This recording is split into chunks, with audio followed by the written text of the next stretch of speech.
A place in the heart of Germany. Suddenly, disaster strikes the tiny village on the banks of the river Saale. And from this day, nothing will ever be the same.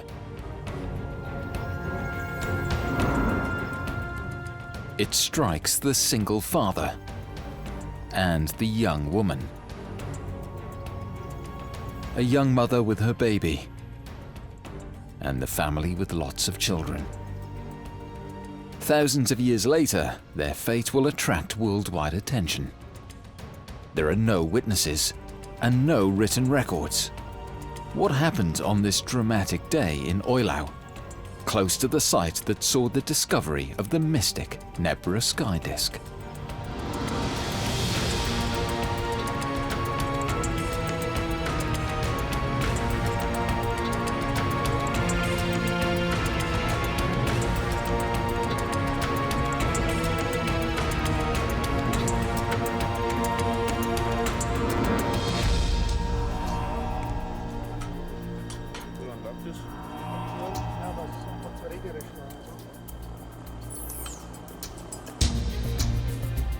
Anyone hoping to make great discoveries in the heart of Europe has to take to the air.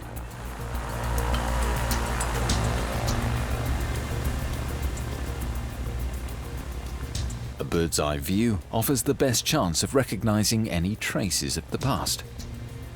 The Earth never forgets, says Harald Meller, as he searches for conspicuous patterns on the ground between Naumburg and Halle on the Saale, ancient settlement sites. On this particular day, unusual patterns in a field near the village of Eulau catch Harald Meller's eye. They look like grave pits. The 4 circles on the ground could well be prehistoric burial sites. An archaeological team is alerted and immediately sets to work. But what it will find is still very much in the dark. No one has any idea of the sensational find the excavation is about to uncover. Today, the Eulau site is regarded as one of the new millennium's most significant archaeological discoveries.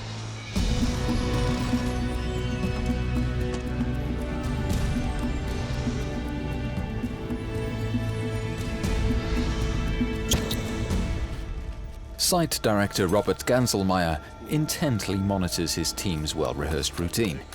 To preserve the evidence, every detail counts.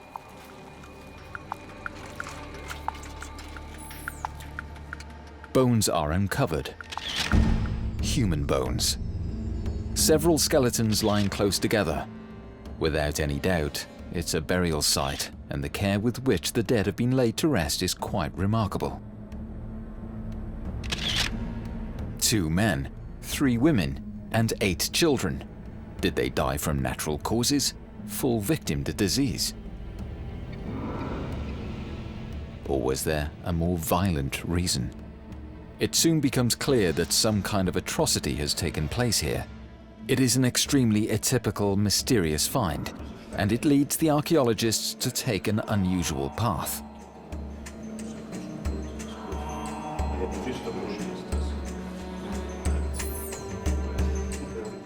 In the Museum of Prehistory in Halle, the experts arrive. Their task? To solve the mystery of the 13 skeletons using professional methods, the latest technology, and a healthy dose of intuition.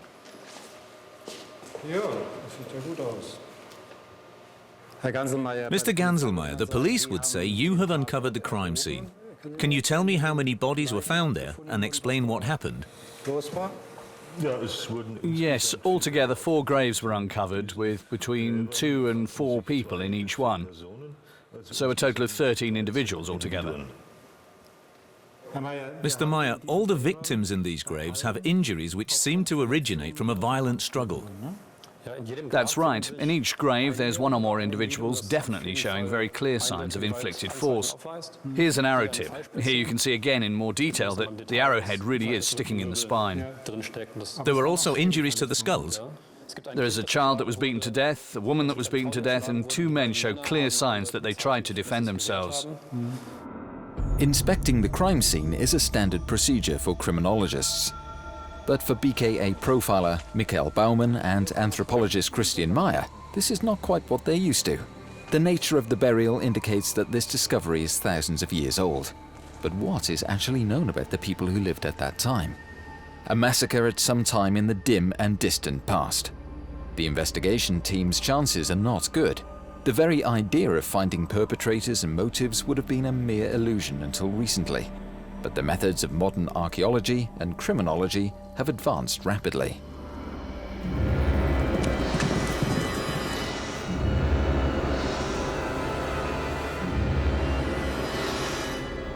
Up to now, depending on age and quality of the bone material, investigations all too often failed at the very first question: when did the crime occur?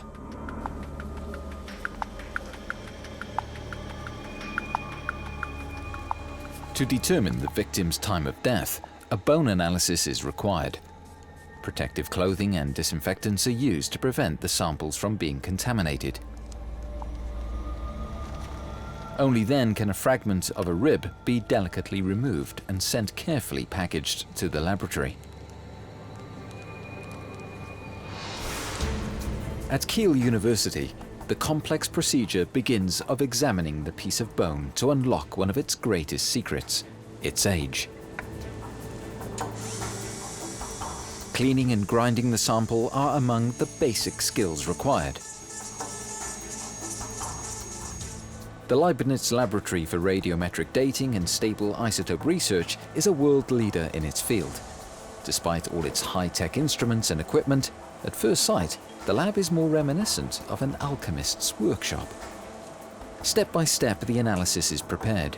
The ground bone is deep frozen in liquid nitrogen, rendered gaseous through combustion, sealed airtight, and then pressed into an aluminium capsule.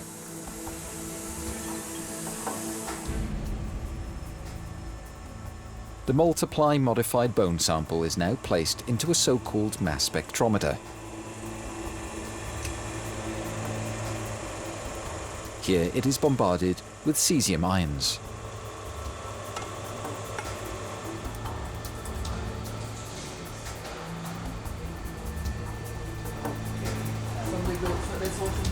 They're all within 100 years. The results are good, and that means they're about 2,500 years before Christ. The dead of Eulau were alive around 4,500 years ago, in the middle of the 3rd century before Christ. For Europe, a period of change. Many tribes were searching for new settlement lands. Indigenous peoples were being marginalized and displaced. Conflicts were commonplace. This was happening in central Germany too, with its rich, fertile land and salt deposits.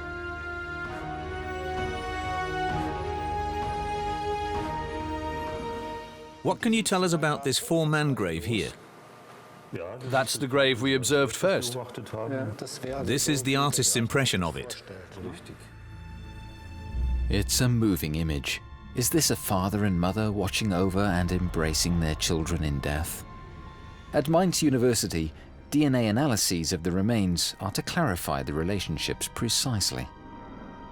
And they deliver a spectacular yet chilling result for Professor Alt and his research team. We carried out a kind of paternity assessment. To do so, we examined the 2 children, the man and the woman, and were able to determine that these 4 individuals are in fact related. That means we now have the proof that we're dealing with the oldest nuclear family that has ever been discovered.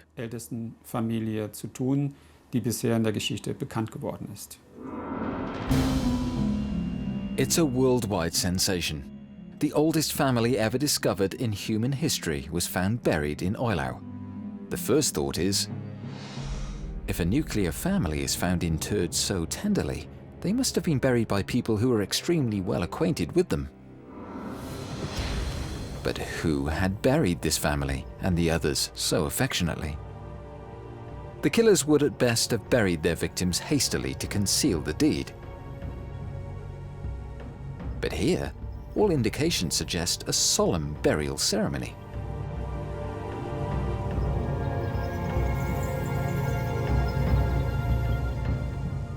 So who were the people who mourned for the dead of Eulau?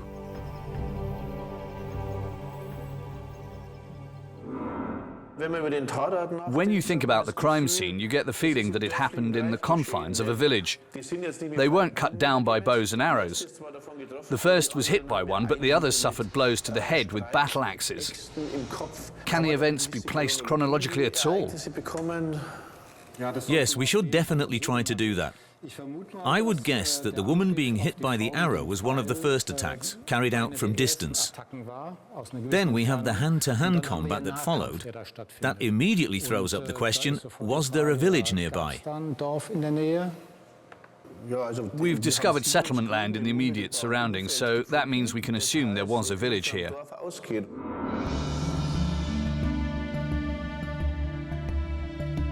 The inhabitants of Stone Age Eulau had long ceased to be primitive cavemen. They lived from agriculture, cultivating grain, and breeding cattle. Bones found around their settlements were mainly of goats and sheep. However, for these people in the heart of Europe, written communication was unknown. So archaeologists have named many illiterate cultures after their typical pottery forms. For some generations, the so-called corded ware people had been living on the Zala and Elbe. Their forefathers came from Eastern Europe, and they were given the name because they impressed twisted cord into the clay of their pottery before it was fired to create decorative patterns.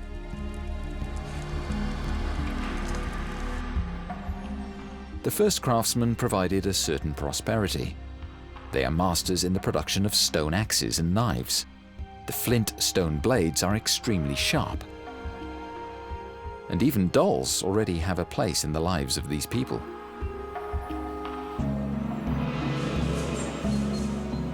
In the warm seasons, a life of abundance may even have been possible. The forests are then full of animals for hunting and provide a source of high-protein nourishment for the villagers. At that time too, the safety and well-being of their children was paramount for these people who already lived in small family units.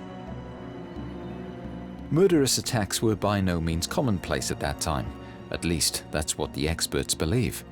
So the sudden disaster that struck Eulau must have been so much more surprising.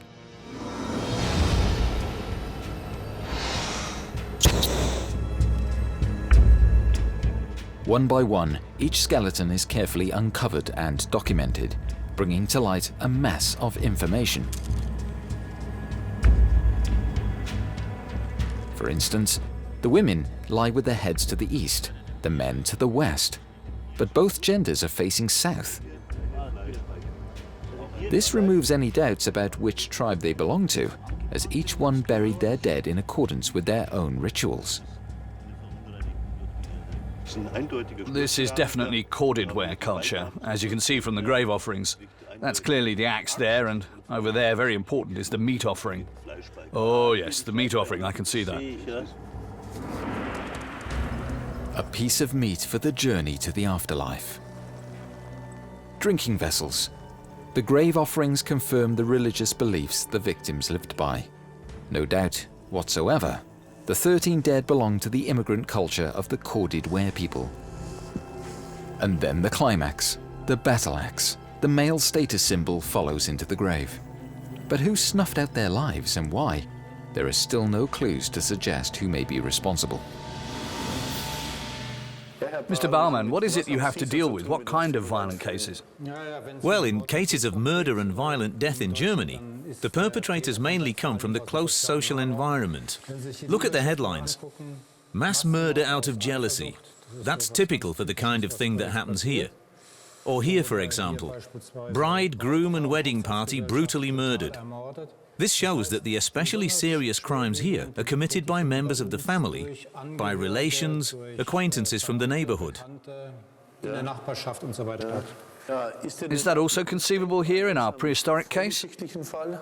Well, we start by examining the different hypotheses and various alternatives, and then ask the question, do the perpetrators come from the close social environment or from much further away? This seems reasonable. An emotional crime within a personal relationship. A fight between neighbors or relations, at a wedding perhaps. Since time immemorial, reasons for hatred between clans and inhabitants of neighboring villages have been abundant. A classic case, a blood vengeance, also seems plausible. Or was it pure jealousy? Experts assume that relationships were often the root cause of bloody feuds even then. One wrong word at the wrong time and the situation can often escalate into deadly violence.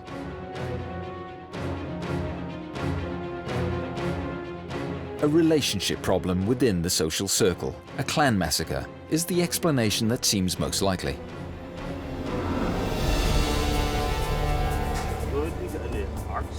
This is a fantastic, quite extraordinary burial. You can see he's quite a big man. But the pieces don't quite fit together. There is one remarkably odd factor. Quite obviously, the 13 dead are only one part of the village population. There are no young men, no warriors. Where were they when this incident occurred? The case seems so extraordinary that the archaeologists take a very costly decision. All the skeletons and the earth around them are removed as one large block. In the museum laboratory in Halle, the scientific examination is intensified with the help of an international team of experts.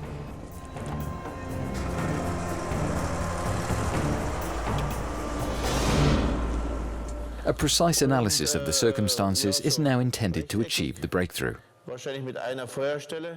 This is where the attack begins. Here there's some kind of house-to-house fighting, and then we have the bodies in the village itself and possibly in the houses too.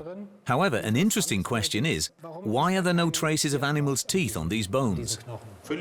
Quite right. If they lie there longer than a day, it's reasonable to assume that dogs will at least gnaw at them. So within a few hours, or at least within a day, their own people must have come back and buried the dead. The experts are now certain the victims were laid to rest by their kinsmen. There is absolutely no evidence for someone from the village having massacred 13 neighbors. Consequentially, the solemn burial ceremony was surely a moment of sorrow and grief for all involved.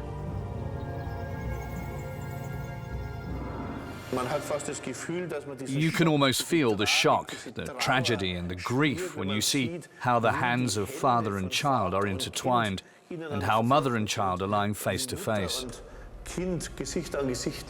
This is very symbolic. Those burying them knew the relationships. If no one from their own village community had committed the murder, the neighbors from surrounding villages inevitably come under the investigators' scrutiny. Throughout the ages, envy and greed, major driving forces for human activity, have always released criminal energy. But what form would any such raid take at this time in history? Would it be an attempt to kidnap young women? Women and children being so brutally murdered suggests it was no ordinary raid. The experts are having doubts. Perhaps death came from much further afield, suddenly and by surprise. From an archaeological point of view, it's also possible that we may actually be dealing with Bell Beaker movement for the very first time. Horsemen belligerently conquering and taking possession of parts of the land, and certainly not without bloodshed. Those would seem to be the scenarios. An issue between two tribes of the same culture group, or possibly a new foreign culture trying to gain a foothold. For the hunter, it may have been a summer's day like any other. Luck seemed to be on his side. Things are going well for the other people of Eulau too. Their grain stores are plentiful. No one suspects that on this day, death is approaching.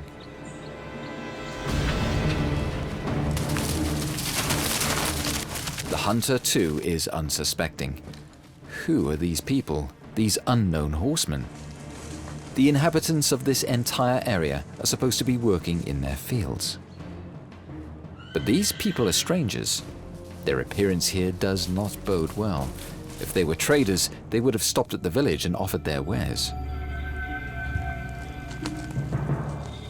The hunter from Eulau has never seen such people before. Neither such clothing nor such drinking vessels. Their beakers have the appearance of bells. They carry disturbing weapons. Their bows are a strange curved shape.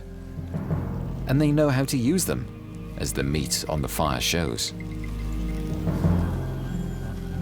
The horses too are impressive, battle-hardened, just like their masters, who ride them hard and fast.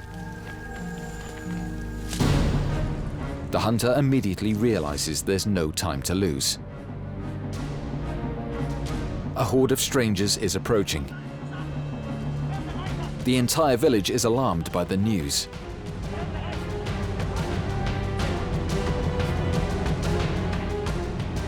The strong men and youths immediately run for their weapons.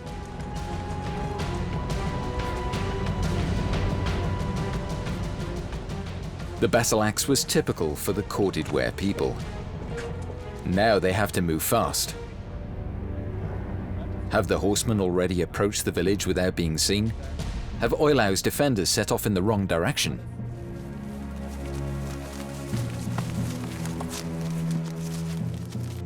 Two men remain behind.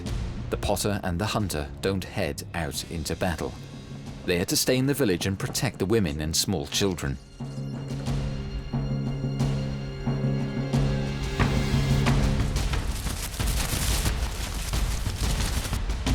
So, besides the relationship and robbery theories, we now have a third conceivable scenario: an attack by a foreign tribe. How did our hunter lose his life? An examination of his skeleton should provide the answers. The remains of the giant man contained in the plaster cast block. With him lie the skeletons of two children. The experts begin to examine his injuries. The sheer size of this man is alone very impressive. He was just under 6 feet tall, which was very unusual at that time. We can put the age roughly between 25 and 40. It's also interesting that he has traces of old wounds as well as more recent ones. On the left arm at some time in his life, the lower end of the forearm was broken, as was the wrist. That's quite a massive injury, practically severed the arm. Perhaps this man had already been involved in fighting. At the same time, on his other arm, the right arm, there's a fracture which probably occurred around the time of death. Everything points to the father having defended his children till the very end. It must have been an unequal struggle. Two men are no match for their fiercely superior attackers. Very suddenly, they must have been upon them, perhaps from a completely unexpected direction. Among the victims is a woman who had given birth to her third child shortly before. The baby and its siblings are also killed. The giant of Eulau and his children do not survive either. Neither the experience nor the courage of this battle-hardened man were any help against the superiority of the attackers. At least, that's the way it seems from the perspective of a later millennium. There is no doubt about one of the weapons used. One of the dead women had been hit by 2 arrows.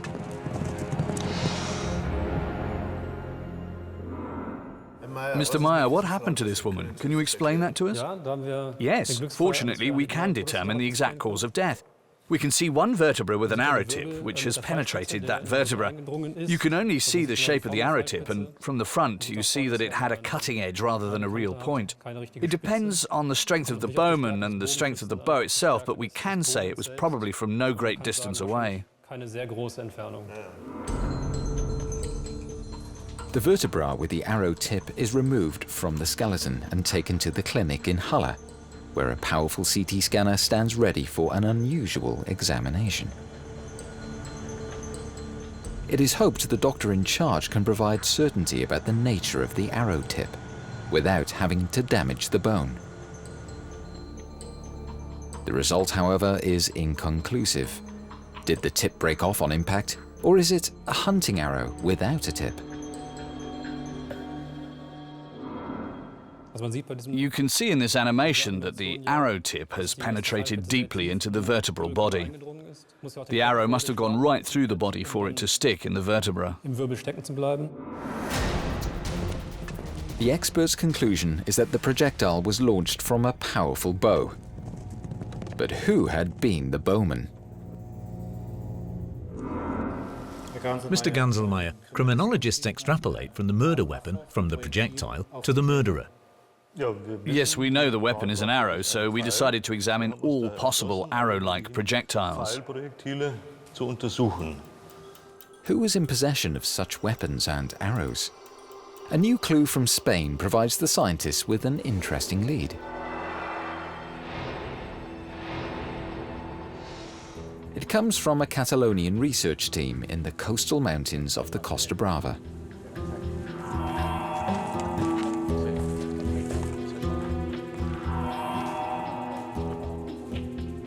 Far away from Eulau, a long since disintegrated mass grave conceals the evidence of a bloody battle at the end of the Stone Age. 200 men lost their lives here in ferocious combat. It was a terrible bloodbath. The archaeologists were able to recover hundreds of arrow tips, whose origin can be determined unambiguously. The discovery also allows conclusions about the great effectiveness of the weapon used. A bow with such enormous penetrative power that its arrows strike impact made the tip break off in the bone. Could this be an identical projectile to those used in Eulau?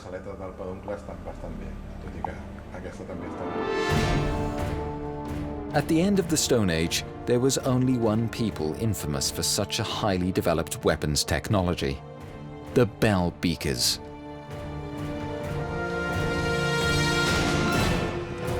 Where did they come from, these mysterious warriors of a culture that expanded, apparently unstoppably, across vast areas of Europe in the 3rd millennium BC?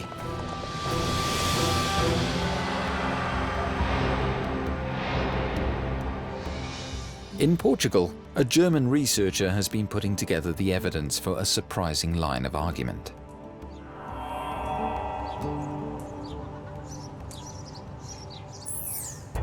In the Archaeological Museum of Lisbon, Dr. Kunst is certainly no stranger. He himself unearthed some of the items exhibited here. In this high-security display cabinet, the splendid jewellery of a warrior elite is kept. A unique arm guard of pure gold. Important for bowmen, it protects the forearm from the impact of the released bowstring, and this one no doubt belonged to a Bell Beaker prince. Such spectacular discoveries were made by archaeologists in the southwest of Europe. Here they also discovered an impressive fortress with mighty walls. Dating these finds brought a sensational result.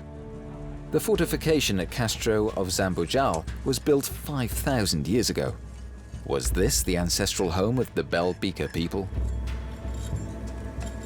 The German-Portuguese excavation team is looking for indications of what the wealth of Zambojal was based on. Measurements taken off the walls confirm the unprecedented dimensions for fortifications in Western Europe at that time. The excavation team repeatedly finds such tiny items. It is copper slag, residues of metal smelting. Christian, can you measure this one? For Michael Kunst, the answer is clear. The source of Zambojal's wealth is the smelting of metal on a large scale. The Bell Beakers were familiar with the techniques of smelting and working copper, something largely unknown in Europe at that time. This knowledge had come from the Near and Middle East. Did the Bell Beakers themselves come from Asia Minor or even North Africa?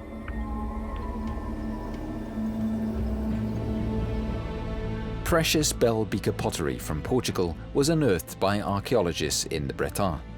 Golden jewellery from northern Spain found its way to England.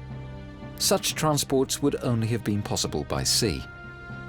But also on horseback, the Bell Beakers forged their way ever deeper into the heart of Europe. from Spain via France and Switzerland to Eulau.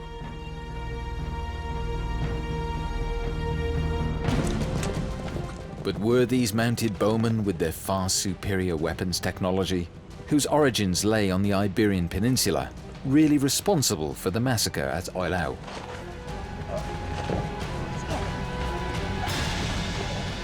For the merciless slaying of defenseless villagers?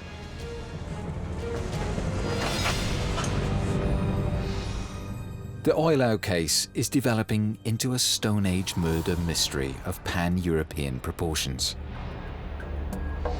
From Stonehenge in England, new research results arrive that throw a different light on this mysterious murder drama on the River Zala. Harold Meller has left the panel of experts in Halle to go and investigate the new findings. This discovery, made by an archaeologist friend of his, has caught his attention. Joshua Pollard informs him of the astonishing results of his current research. For Pollard, there's absolutely no doubt that the Bell Beakers also had a hand in the monumental restructuring of the sacred Stone Age site. For the archaeologists in the vicinity of Stonehenge, it's a theory that stands to reason. Andrew Fitzpatrick also believes the Bell Beakers had considerable capabilities, as he explains to his visitor from Germany. What finally convinced him of their special role was a spectacular grave discovery very close to Stonehenge. We can say that this knife came from a long way away. It's from northern Spain, and this is one of the objects that the archer may have picked up on his journeys along the Atlantic coast. So it's almost as if part of the story is about prospection, going to new places, looking to see where copper and gold can be found.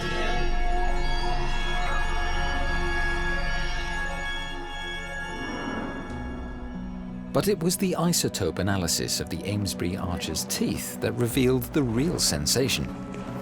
This prehistoric traveller must have been born in the Alpine region, in southern Germany or Switzerland.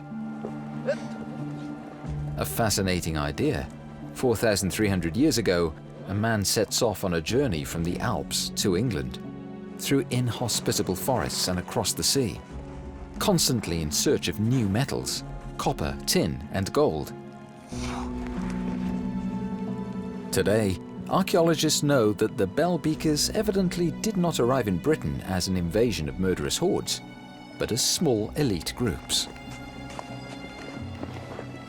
The man from the Alps, too, was carrying convincing arguments to back this up. Splendid jewellery, and above all, the new wonder material, copper. And he also knew how to work it. The reputation for omniscience may even have preceded him. He may well have been the one to bring the knowledge of this precious metal to England.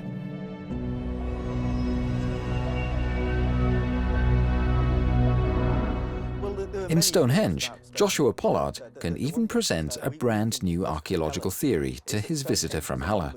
It's now believed the monumental stone circles form the sacred centre of an ancient burial ground. Human burials which have been found on the site, cremation burials, but also other pieces of human bone. The master plan behind this restructuring of Stonehenge is astonishingly reminiscent of the cult of the dead in ancient Egypt. The two scientists are in complete agreement on this. In the heyday of Stonehenge, the empire of the pharaohs is at the zenith of its power. On the edge of the desert, enormous tomb monuments are constructed for the ancient Egyptian kings. Along a processional avenue lined with columns, the priests accompany the dead pharaoh to the sanctum. From the pyramid, his soul should rise up to the eternal light of the sun. What the rulers on the Nile dreamed of achieving was immortality and even deity.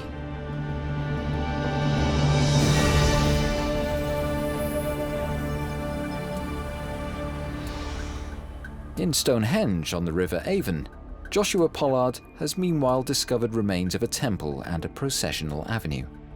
It ends at the shrine of the sun god, the centre of the cult of death. Harold Meller is electrified by the discovery. Were the Bell Beakers the heralds of a religion with ancient Egyptian roots? Quite obviously, they didn't only bring their lethal weapons with them to the north, but much more so, a Mediterranean worldview. The evidence suggests as much. Near Magdeburg, not far from Eulau, an enormous circle was discovered. This is Germany's Stonehenge.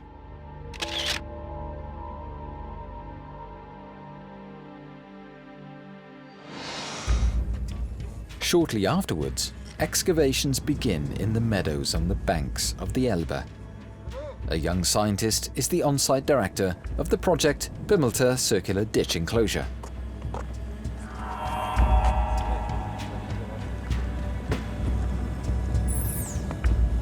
Between the remains of long since decomposed wooden stakes, items from the end of the Stone Age can be found, probably left there as offerings.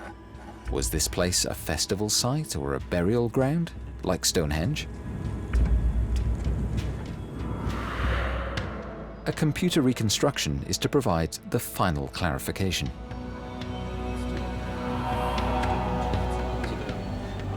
Professor Bertemes and his research team are meanwhile very close to finding an answer. Laboratory analysis on the Bimmelter finds reveal their age. 2,300 years before Christ, shortly after the last restructuring of Stonehenge. This puts it at about the right time.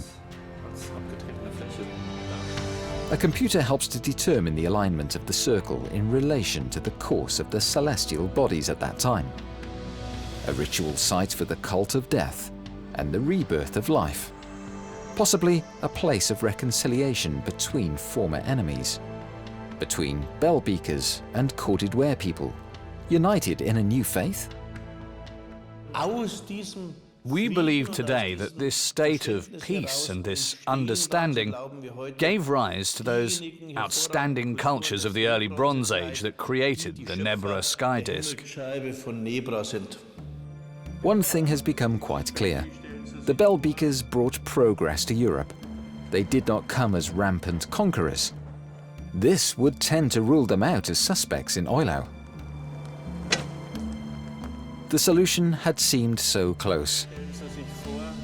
Now new facts are needed. Something has been overlooked.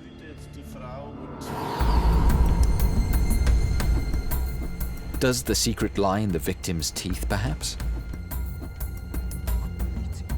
For the newly developed isotope analysis, the teeth from all the skeletons are extracted and sent to the prestigious University of Bristol.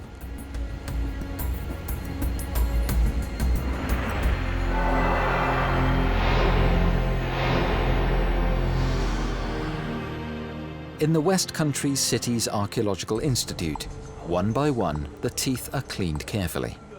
Because information on the dead villager's journey through life is contained in the enamel.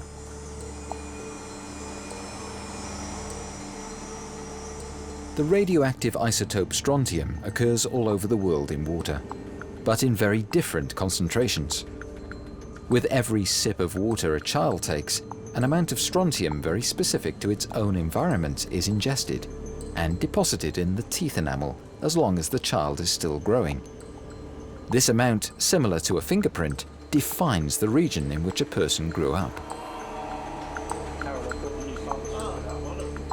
A fascinating method. Could the victims' birthplaces provide new evidence for the Eulau case? The result on Eulau is very interesting because it shows the children and the males were all local. They all lived somewhere very close by to where they died. However, the women come from somewhere else. They come from a region that has a very different geology for the local geology to Eulau. What is the next region? Well, I think the closest region that could have this kind of strontium signature is probably in the Harz Mountains. It's a very exciting lead. All the children and both men in the graves are definitely from Eulau, but all three women come from somewhere else, presumably from the Harz region. The men obviously got their wives from some neighboring tribe outside their home region, and that didn't always end peacefully. Was it a forced marriage or even the kidnapping of women that triggered the Eulau massacre? And then a new red-hot lead. Perhaps just intuition? The investigation team subjects the fatal projectile to another thorough examination. The arrow tip, which is still embedded in one of the victim's vertebrae, is very carefully detached from the bone. From the previous X-rays in the clinic, the nature and shape of the tip couldn't be seen precisely enough. Archaeologist Norma Litursky now examines the tip under a microscope to be able to assign it to a specific tribe. Who was it that shot this arrow? If it wasn't the Bell Beakers.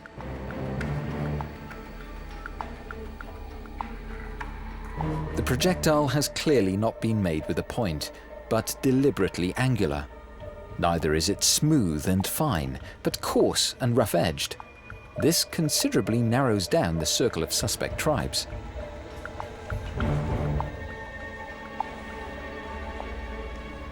Then the surprising result. This is an arrow tip from the so-called Schönfeld culture. At the time, they were the only people still working flintstone in such a coarse manner. And yet another surprise.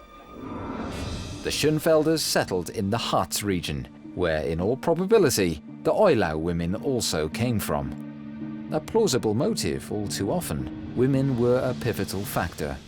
They brought fresh blood into the village. Sometimes they came voluntarily. Sometimes they were kidnapped. What remained was the hatred of those left behind. The arrow analysis is only a few days old. For the research team, it's the final breakthrough.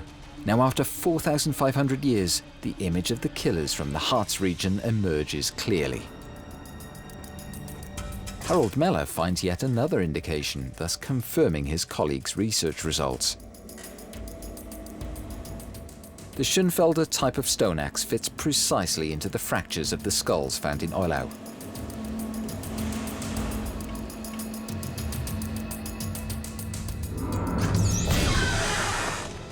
Without question, the women played a key role in this Stone Age drama. Their fateful, probable links to the attackers point to what criminologists today call an emotional relationship crime.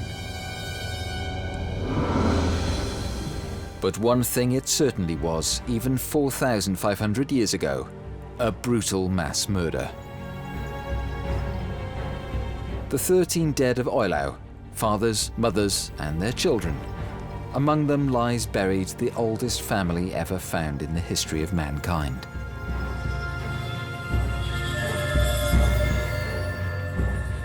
Did they die because there were those who could not bear them being together? We will never know for sure, but the evidence suggests it's more than likely.